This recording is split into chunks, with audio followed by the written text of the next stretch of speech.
All right. Well, Tony and Alisa DiLorenzo are here today. I'm so excited to have you guys back.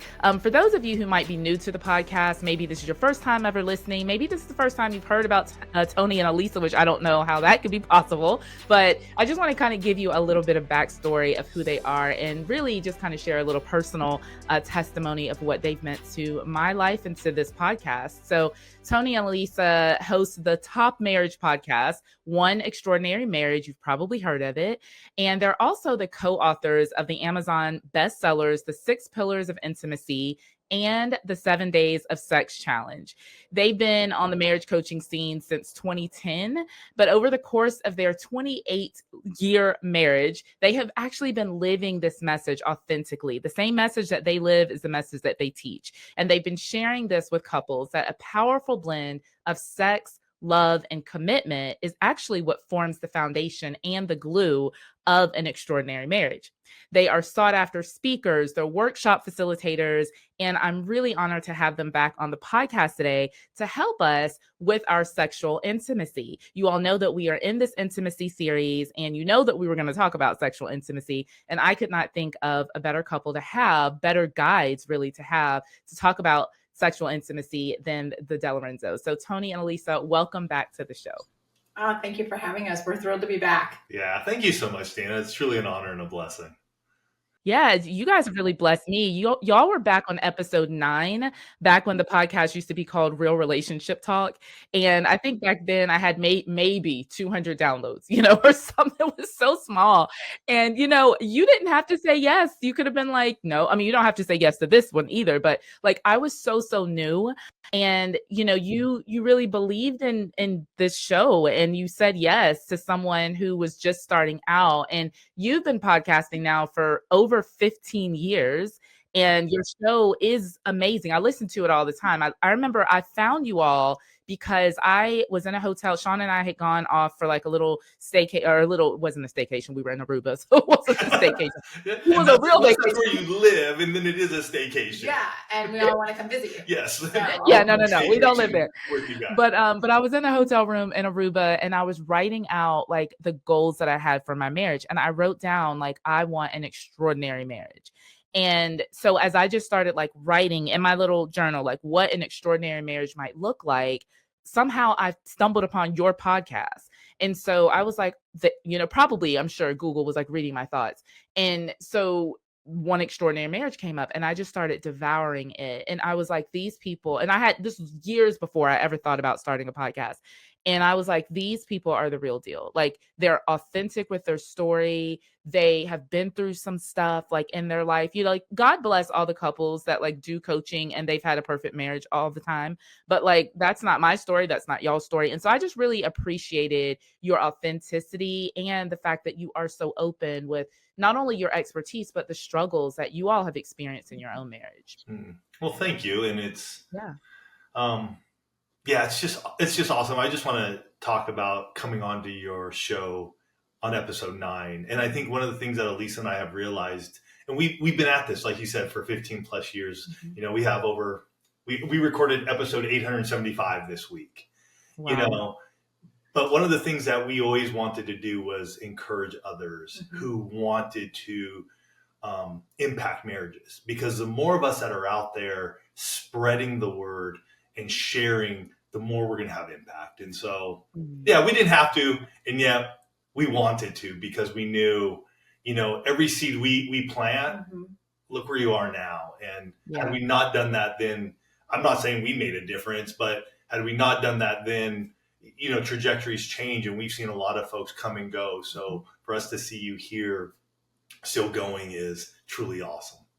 I so appreciate it. And I remember this like it was yesterday, but I remember after the show, which as you all know, so many like of the golden nuggets happen sometimes like after you stop recording.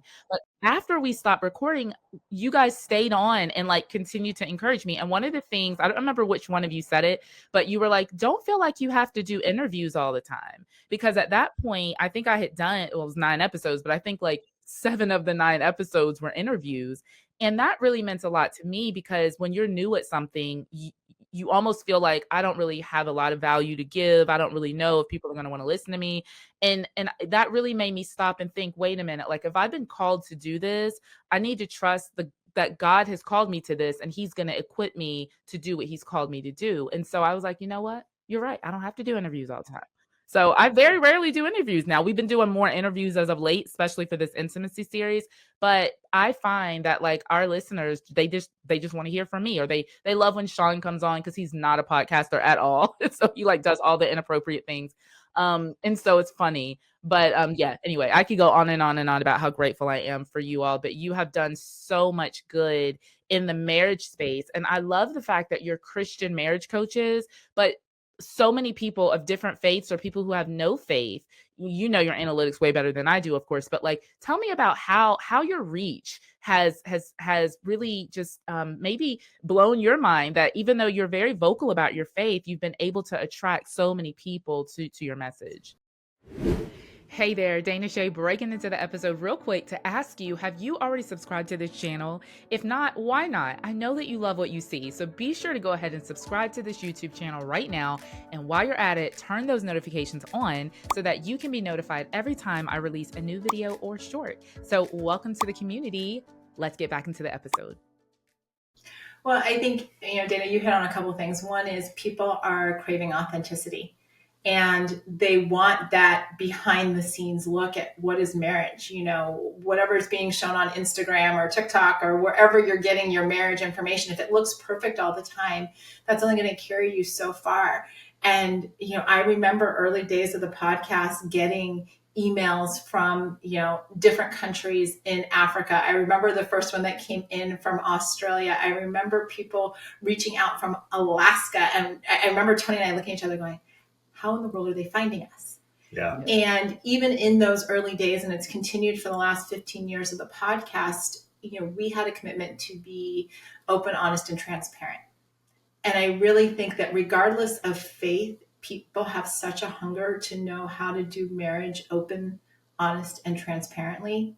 And I think that's what's allowed us through, like Tony said, 875 conversations where it's just been Tony and I, to reach a worldwide audience that to this day blows our mind. It does. I remember an email we got some time ago, and you talk about just being followers of Jesus. And just so people understand, we are not pastors. We didn't come up through the ministry and then start the One Extraordinary Marriage Show. Our path is vastly different. And yet Alisa and I have always felt like we just need to be a light into the world.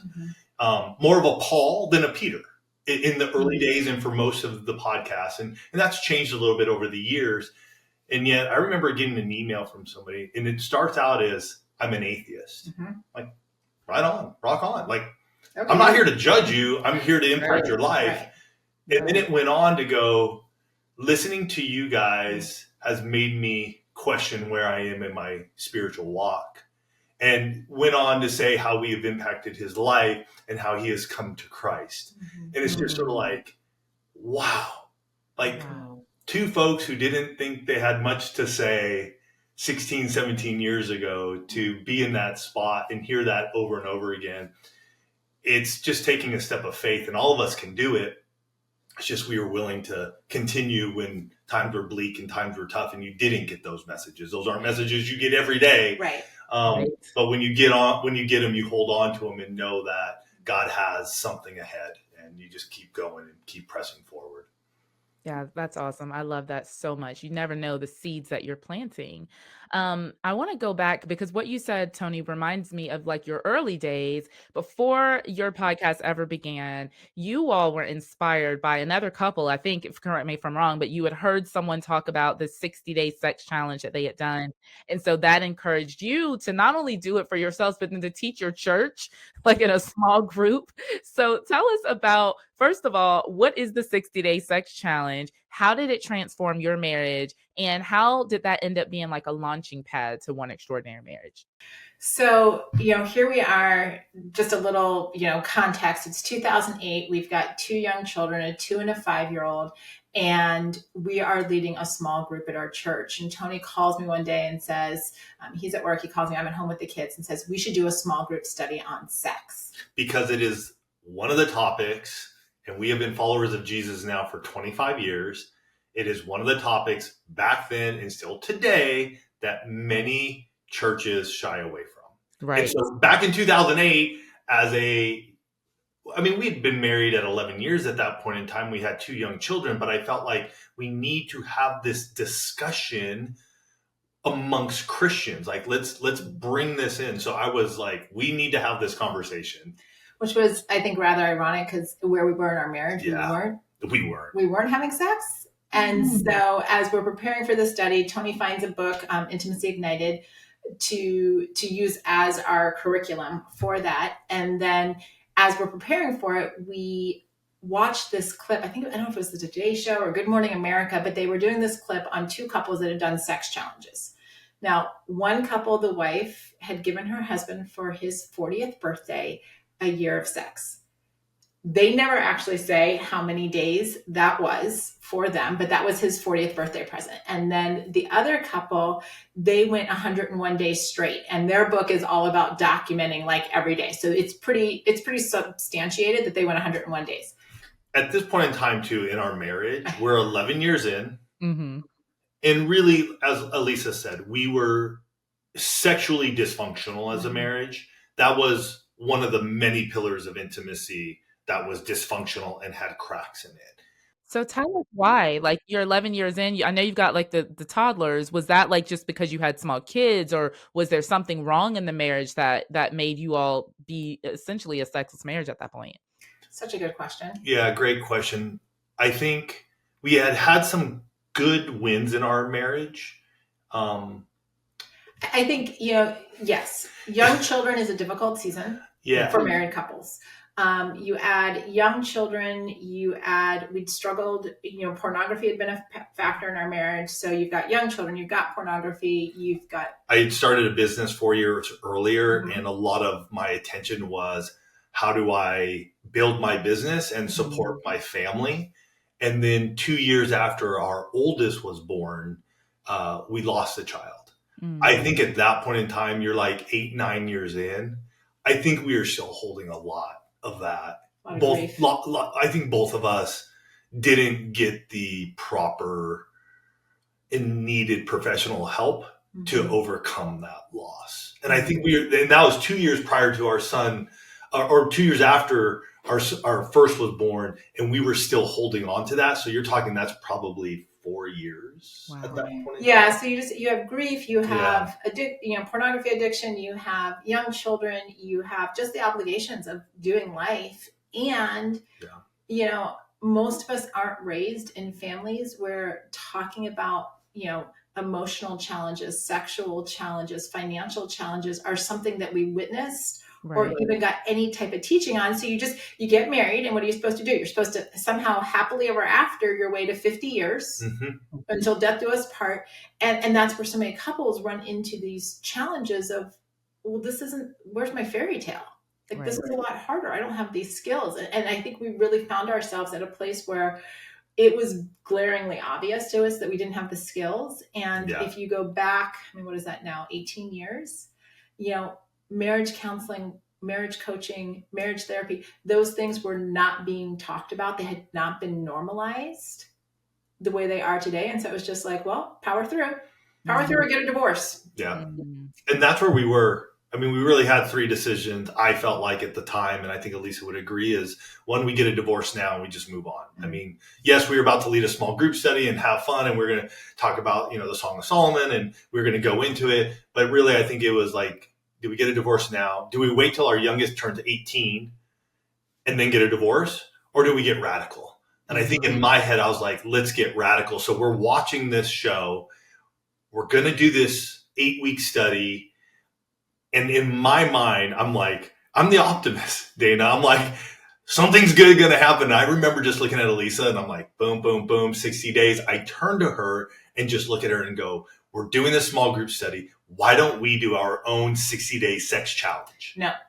And literally before I could get out of my mouth, that's what she said. No. And then she properly just gets up out of bed, rolls into the bathroom to get ready for bed, which I'm thinking, well, I didn't score for 60, probably tonight. So I'm like, all right, cool. She's maybe getting ready. The consolation prize. Like, cool. She comes out with a green face mask.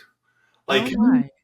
oh yes. Now, mind you, I never used facial masks. I don't even know where this one came from. I hadn't used one before, haven't used one since. It was like literally just this one that was like in the bathroom that one night. So, to say the least. So if you thought, Tony, what she was saying was this, it shuts off any hope. Yeah. Defeated, rejected, all the things my at that point in goodness. time in our marriage. So And- Alisa, what changed your mind? Because you obviously did it. Like you obviously decided to go through with it. So what changed your mind? So I literally had a come to Jesus moment.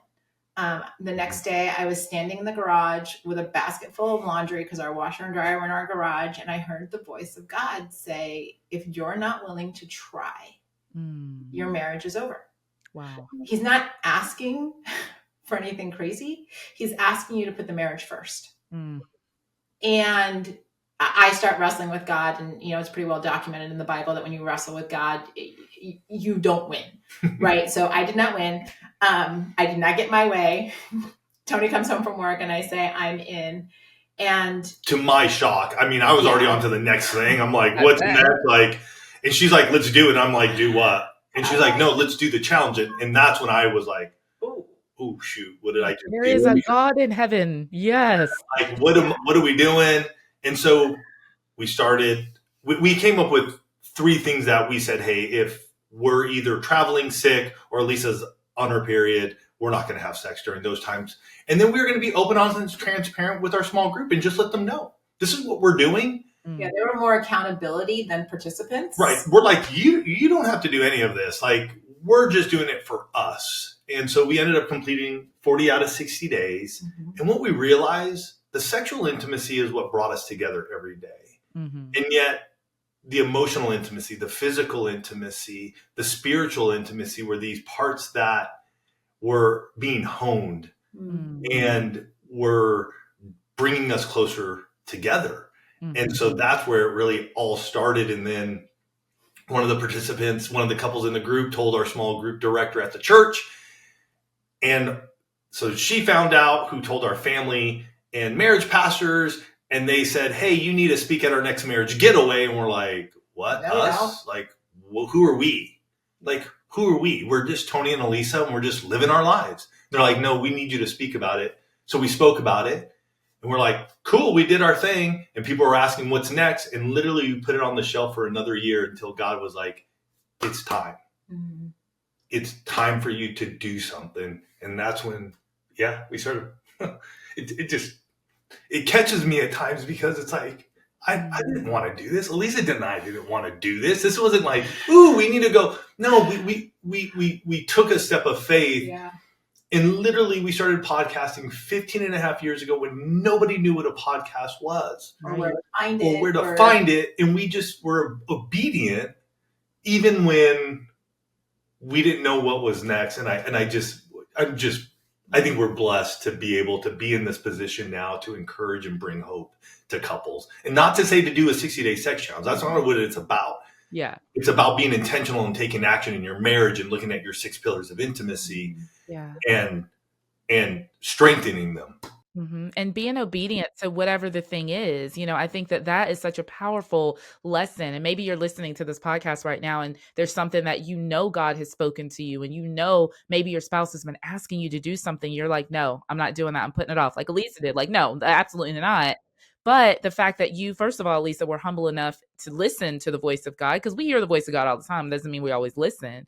But the fact that you listened and that you obeyed, and look what God had waiting for you on the other side of your yes, on the other side of your obedience. So that's just like a Christian life principle, not even just a marriage principle, but like what might be awaiting us. And so what awaited you all is this beautiful ministry that has literally touched, God knows how many. I mean, the books are selling, thousands of copies, and the podcast, I'm sure you're in the millions of downloads. Like, who knows the fruit and the legacy. I just renamed my business a few months ago, and it used to be Thrive Relationships. Now it's Dana Shea Legacy Co. Because everything that I do, it's about legacy. It's about this conversation right now is going to produce legacy for some family that we don't even know, and other families that we don't even know. So I just think that's such a powerful, powerful story, because it's that you weren't looking for a podcast, you weren't looking for fame, you weren't looking to be best-selling authors, you weren't looking for any of that, but that's what the Lord brought because of your obedience. So thank you so much for your yes. And I will say about the legacy, I wonder if you're going to go. Yeah. because of where we're at now in life, and our children who were 5 and 2 then are now 22 and 19. If everybody wants to do math, that's where they're at in their lives. But we have seen the next generation. Mm-hmm. So couples who were listening to us, 10, 15 years ago, who are raising their children, who have now gotten married, are now listening to us and getting our books and following us. So we're on that next generation, which you talk about legacy. It's like, oh my gosh, like never thought of it. That's mind blowing. I mean, we've been invited to weddings. We've, had parents tell us how they're passing this book down to their adult children, and that ripple effect. Yeah, that's the one that you can't. You just don't know what's on the other side of your yes. Mm-hmm, mm-hmm. You don't know what can change in a marriage when you choose to be intentional, and you just say, "I'm going to put the marriage first, not before God, but before everything else." Yeah. And it's been a lifetime. I love it so much. Tony, you mentioned something that's so key. I don't want to skip over it, but you were talking about the difference between, the physical, or it may have been you, Lisa, I'm sorry. But you were talking about the difference between the physical and the sexual. And I think a lot of times couples can confuse physical intimacy and sexual intimacy. And so you were talking about how, as you were intentional to really shore up that sexual intimacy part of your marriage, it started to affect all the other intimacies, including the physical. So how do you help couples to deepen their understanding of, first of all, the difference between physical intimacy and sexual intimacy, and understand the importance of both of those? Well, I think where this whole concept really got kind of muddied is, if we look at how people identify, and they might say, well, physical touch is what's most important to me. And so it kind of brings this whole thing together. And I will say, if you look at the book, The 5 Love Languages, which has just been a phenomenal resource in marriages, there are so many people that will identify themselves as being physical touch because there's no separate sexual intimacy category. And so it all gets lumped in there. But then you have times, and we've had this in our own marriage where, Tony's like, I just wish, when we were driving, that you would put your hand on my leg. Well, there's nothing sexual about that. It's just this way to physically connect, to remind the other person, hey, I see you and I touch you and I want to, be close to you, whether that's kisses or hand holding or things like that. But what we do sexually is a separate thing. And, when I wrote 6 Pillars, I can't tell you how many wives, and I have this one very vivid memory of a wife. I was at a women's event and she said, I read the chapter on physical intimacy to my husband out loud. Because you said everything about just that physical touch and not necessarily being sexual touch. It was everything I've tried to convey to him for years. Wow. And being able to just share it in your words, he got it. And now we're like at this brand new place of he knows when I just need to be touched and what it looks like for us to be sexually intimate. Yeah. So important. I'm a very touchy-feely person. And so, I often tell this story on the podcast that, if I'm laying in the bed in the middle of the night, like my foot has to be, some part of my body has to be touching some part of Sean's body, and then when you're disconnected, right, the opposite is true. You're like, don't touch me at all. I don't want to be touched. And so I love that there's this, you are very clear about the difference between the physical touch and the sexual touch, because I think that some couples, especially if they're in a season of a sexless marriage, or let's say a woman has just had a baby or someone's sick, that doesn't mean that your intimacy needs to wane. You might not be able to have sexual intercourse, but there's still a lot of other things that you can do to still connect physically. So yeah, thank you so much for just clearing that up for people, because I think that that's really important, that people understand that they're not one and the same. They're very different. They're not. And I think in marriages too, we do a lot of this as we're dating, as we're courting one another. And I say the physical intimacy side of things. The kisses, the hand holding, the hugging, the dancing, the hand on the leg, the little foot touches. A lot of that happens. And then we get married, and that tends to go by the wayside for many a couples. Yeah. And then it's all just this focus on sexual intimacy. And I'm not even saying if you had sex before marriage or not or anything like that. And I'm not here to judge you if you did. Alisa and I did. And so we know these different dynamics. But what ends up happening is the daily touch gets lost. And especially when you bring children into the mix, many husbands feel left out. Yeah. And so it's just helping both individuals in the marriage to see, like, we can still kiss, we can still hug, but it doesn't necessarily need to lead to sexual intimacy. It can, but it doesn't always have to. And us just having that reassurance of one another is amazing. Alisa's saying, hey, Tony just enjoys, and I do, when she just puts her left hand on my right knee when we're driving down the road. And if anything, Dana, it's just that assurance. Yeah. She's there. She sees me. We may not be talking, but she just knows that I'm there. And it literally just changes my day. And sometimes I have to remind her, because that's not Alisa's go-to. You said you're very touchy-feely. Alisa could go Alisa could go days, years, like, being no big deal. Like, wow. She's just like, whatever. I'm Italian. I'm like, I need it. Like, give me, like, just touch my leg. Like, it's okay. So sometimes I do have to remind her, hey, Elise, we're driving down the road. Oh yeah. Like, and it's okay. It's not like I'm outing her or anything. I'm just giving her a little reminder to help her. Like, I just need this little touch. I don't need to be sexually intimate with you today. I just know that you putting your hand there means a lot to me, and I need that right now. Yeah. I mean, what you're talking about is presence, and that's really what we're all needing is presence over performance. And that's something that I wanted to talk. You guys just recently wrote, like, at the recording of this podcast, I think you guys released it like yesterday or today. But you wrote about how to slow down to speed up your sexual satisfaction. So when I read that, I was like, this is all about presence over performance. I think if you ask this generation coming up now, like, what would be a good sexual life to you? I think most people would go to performance. You've got to do this. It has to feel like this. You've got these positions, and all that's fine and great. But what inspired, first of all, that article that you wrote? And then how do you help couples to learn how to embrace presence over performance? Well, the inspiration came from the fact that, so many couples get wrapped up in, did you have an orgasm? Did I have an orgasm? Like, it's all about the orgasm. Yeah. And, it could be the fact that we are both in our early 50s and life changes as you age, and achieving orgasm, physical limitations, health, like all of those types of things, you just become more aware of, we're not 20 anymore, right? And I can look at you and have an orgasm type of thing. And so, and we're also living in a life, in a time where it feels like so many people are in this rush. Let's just get to the orgasm. Let's just, hey, we got 5, and trust me, I do not see anything wrong with a quickie, but a quickie should not be the only tool in your toolbox, right? And so we wanted to really kind of challenge this notion that you're on this time crunch to get to your orgasm. And what happens if you do slow down, if you do get into this place of full presence, if you park all the thoughts, if you start touching one another again, if you, linger in that time, how does your connection change? And how much more close do you feel to one another when you aren't like, well, on to the next thing. That was good for you. Great. What's next? Yeah. It's a word that you use often, vulnerability. Yeah. And I think when we go to the performance, vulnerability gets lost. Yes, 100%. You know what I mean? Because we're just thinking about ourselves, and we're not serving our spouse. And to get vulnerable, sometimes we got to serve others instead of be selfish.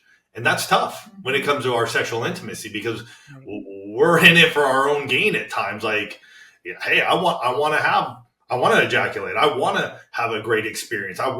So sometimes in our own minds, we're going that way. And sometimes we got to go, hold on, how do I get vulnerable in front of my spouse right now? And for some, and for Alisa and I, in the early days of just exploring our own sexual intimacy as a couple, and this is at year 11 too, Dana. I'm not going to say, like, we began this journey a little later in our marriage, but one of the first things we ever did to do that was turn on the lights. Mm. Like, just have lights on and be present with one another and linger and let each other look at our bodies. I mean, Right.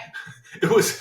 And I don't even think it was really good dimmer lights or anything now. Like, you can buy like nice salt lamps and everything. Like, back in the day, we didn't have those sort of things. Did Well, we? it's so funny because I remember one of the first emails we ever got from a couple. It was a gal up in Alaska, and she just wrote this question. She's like, "Have you ever had sex with your eyes open?" Yeah, that was another one. Wow. I remember looking at the question, going, "Who has sex with their eye?" Like, it seemed like such a foreign concept because, again, you can be completely, well, not completely, but very checked out. If your eyes are shut, you can be thinking about other things. Whereas if I'm looking at you in that moment, I am right here with you, fully present. And so it was just like we started having those types of conversations with folks in the one family, which is what we call our audience, and learning different ways to be present. Mm-hmm. And it changes the entire sexual experience between husband and wife when you are fully present. Mm-hmm. Yeah. Oh my gosh, this is going to be like so TMI, but I know, like, as you get older, of course, like your body's changing and Absolutely. men have, body issues too, but I think for women, you've had kids and things aren't in the same places. And so I think the lights out is like it's like a security blanket. And there'll be often times where Sean will be like, let's leave the lights on. And I'm like, okay, but like, let me get under the covers first. You know what I mean? Like, and so I think that can be very exposing, but there is something about looking at your spouse's eyes, like looking at their face when they're that close to you, your body on body. Like you can't be any closer than that. And it triggers something in me that is deep and that is very special and meaningful. And you want that to last forever. And it doesn't matter. At that point, you could care less about performance. You could care less about the tools and the tricks and the positions and all of that stuff. You're like, this is the deepest place that a human can enter. And it's just overwhelming emotionally. And so I love that. That will be a great challenge for everyone's listening. Like the next time you're sexually intimate, do it with the lights on. Yep. And eyes open. Yeah. Eyes open. And get soft light if you can. Like, it does help. I will say, just a nice softer light, a little more romance, a little more. Yeah. It just feels a little more. Get the battery operated candles. We've had those before. Something that just kind of like, everybody looks just good makes in it candlelight. It just makes it a little more romantic. Yes. Yes. Tony, can you help us clear up something for women? Because Sean has said this to me so many times, and I've heard other guys say this, but I like most women like are very conscious, self-conscious about their bodies, right? And even like women who I look at, I'm like, you have the perfect body. Like, what is going on? Like, do men really care? Like, you know what I mean? Because Sean is like, he's like, I could care less about what you are over there thinking about. Like, what is so important to us so many times? It's like men don't care about that stuff. Like, can you speak to that a little bit? Yeah, I think in society, this goes to like our societal norms or how we see things. It's like, oh, the women think about their bodies and they're the only ones who do. I know many of guys and husbands who. I think what she's asking is, are you guys so worried about the body parts? Correct me if I'm wrong. You're asking more like if I'm obsessing about like menopause and like midlife belly. Does it no? Does it bother you? About your body or my body? My body. Whose body are you asking about? Her body or my body? About her body. Oh, yeah. Her body. Oh, yes. Shoot. Yes. I could care less. Like, truthfully, I tell Elise all the time, I'm like, I don't give a crap. Like, I mean, I don't care. Like, if you are she'll say, and ready, she'll say stuff like that to me, and I'm like, I don't care. I just love you for who you are, and maybe it's 28 years of marriage, and I've seen her from. I mean, there was a stage in her life where just couldn't gain weight. I mean, she was emaciated. She was like 104 pounds. And I'm like 5'7". 5'7". I was literally skinny like bones. just It was gaunt and just like her cheek. And I just remember that, and I'm like, I don't like put some meat on those bones, man. I like your curves. I love that for me personally. But that was a very scary time though too. Just like, why is she withering away here in her early 30s? Yeah. You know, so that was a concern. But no, I don't care. But on the other side of what I was saying though too is guys do have the same concerns and sit in that place just as much as women do of how they look, how they feel, you know, what does their wife see as well. I mean, it goes both ways. Yeah. So learning how to affirm each other, I think, is important. And we do that. Sean and I do that all the time. You know, he's put on some weight. He's still in great shape, but you know, he's not 25 years old anymore. And so every time that I can try to build him up in that way, I do, because I do know that it bothers him too. And you're right, Tony. It's not just women who think about their bodies, men do too. But it's just always a conversation with even some of my girlfriends and I, you know, and they're like, our husbands just don't care. They say they don't care, but we're not really convinced all the time that they don't care. So thank you for clearing that up. I want to know, and this is, you know, as we're wrapping this conversation up, I could talk to you guys forever, but I do want to respect your time. But for couples who are facing a sexless phase, and I don't want to just gloss over that, because I define a sexless marriage as anyone who has had sex less than one time a month or 12 times a year. And you may have a different definition. How would you describe a sexless marriage? That's pretty standard. Yeah. Okay. Perfect. All right. So for a couple who you're listening right now and you're like, oh, I thought a sexless marriage was no sex, but maybe you're only having sex 4 times a year, 5 times a year. A couple who's in that situation in their marriage, or maybe a couple who they have sex, but they really have to like try. It's a lack of desire. What are some of the first practical steps that you would recommend for a couple like that, where they can start to reignite their sexual intimacy? I'll give that to you because you've had many a coaching clients. Like he's like, and over to the marriage coach. Well, I mean, Alisa's had many a marriage coaching clients who have been in this place before. Gosh, and I'm thinking of one couple right now. I first started working with them. They hadn't had sex for 2 years. So it wasn't even just, you know, like 4 times a year. It was like 0 times a year for 2 years. And with them, it was working through 2 very distinct pillars. We were working through the emotional intimacy. Like there was a lot of stuff that hadn't been talked about that needed to be addressed. There were hurts, resentments, anger, a lot of big emotions that over time had just gotten buried, and they needed to be worked through in that coaching relationship. The other part that I got them to do outside of coaching sessions was really focus on their recreational intimacy. Mm-hmm. You know, one of the things that I find with couples that have gotten to this place where they're not being sexually intimate is that often they're not spending time together. And so getting into that recreational intimacy, what are the things that we're doing for fun? What are the hobbies that we have together? How are we dating one another, right? And so getting them, I often tell people, I'm like, first step, go either, you know, depending on where you live and time of year, go grab a cup of coffee together, go to a local coffee shop and just have a cup of coffee and sit there and enjoy one another's company, maybe play a card game or go get an ice cream cone. Put down your phone. Right. Yes. If we're going to be intentional and take action, and I think you would agree with us, Dana, people that in couples, we have to take away the distractions. Mm-hmm. Totally. Phone is a big, we can say go date your spouse, and I don't care if it's a breakfast date, lunch date, dinner date, midnight date, whenever you want to date whenever you want to date one another. But if you have this pacifier constantly in front of your face, how are you being intimate with your spouse? And Elise and I will raise our hand. We've been there. We've done it. We do it.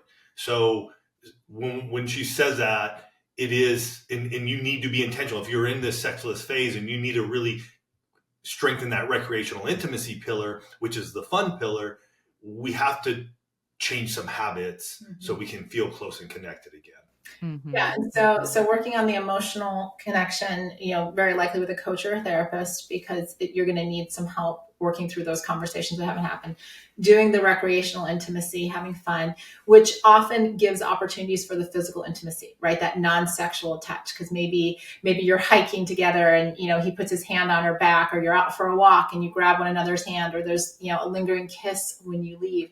So you start looking at how these intimacies are getting strengthened, which, you know, the first time you're going to be sexually intimate, it's going to be awkward. Mm-hmm. And a lot of times I'm just like, straight up, it's going to be awkward. So let's just acknowledge it. You're going to have to like work your way back into it. The beautiful thing about our bodies is that there's a lot of muscle memory there, but you give yourself grace for getting back into that, because you've gotten comfortable not doing it. And so you have to break out of that pattern and just acknowledge that you're going to go slow. You're not just going to, be like, okay, it's Thursday, let's go have sex. It's been, 3 months. It says, no, let's strengthen all of these other pillars so that we can get back to the sexual intimacy. Yes, I love that so much. And I think that's the difference between whenever I have a couple that's struggling with sexual intimacy, if I'm not like working with them, like there was a couple that came to me and they had been seeing a sex therapist and she wasn't a believer. And this doesn't mean that all, therapists who are not Christians are going to misguide you. But this particular woman was talking to them about like, try this position and like almost like the tools. And I was like, well, wait a minute now. Like before, like those positions are fine, but like, why are you not desiring your spouse anymore? Like, let's go a little bit deeper. And so I love that you brought up, like, there are other things at play. There are other root issues. Usually the sexual intimacy is lacking because of some other issues. So I really want, if you guys are listening, I really want you all to be very intentional about what might be going on. Are there resentments? I know for me personally, whenever I feel turned off to Sean sexually, I'm resenting something that he's done.